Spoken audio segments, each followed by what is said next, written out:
The CBC is also cutting jobs, 650 across the country. The public broadcaster also announced changes to some of its services today, all in response to the federal budget cuts.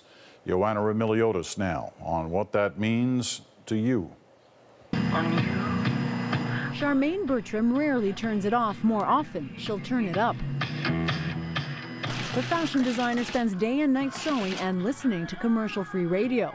That's going to change. Listening to a beautiful symphony and then cutting into a car commercial, or it's just that kind of breaks my heart.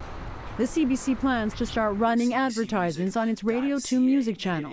A difficult decision, but a necessary one, the network says. A very important focus on us on trying to increase our revenues to lessen the cuts and the impact on programs and services for Canadians. You're listening to CBC Radio 2 Drive. Ads on CBC Radio is just one of the ways to deal with a $115 million cut to the CBC's budget. Also coming, a $43 million cut to English television production.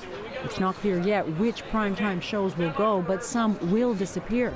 In-house documentary production will also be chopped and news budgets will be slashed too.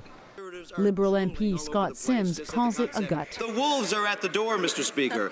The Conservative cuts will kill plans for new programming. Our budget provides the funds necessary for the CBC to fulfill their obligations under the Broadcast Act.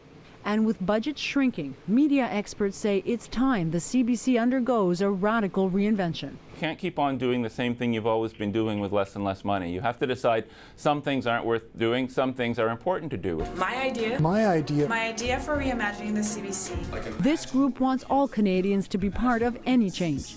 10,000 people have already voted on ideas about how to modernize the broadcaster, like becoming a primarily online source for news and entertainment.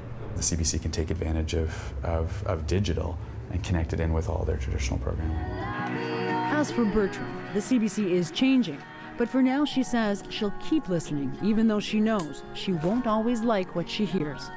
Joanna Remiliotis, CBC News, Toronto.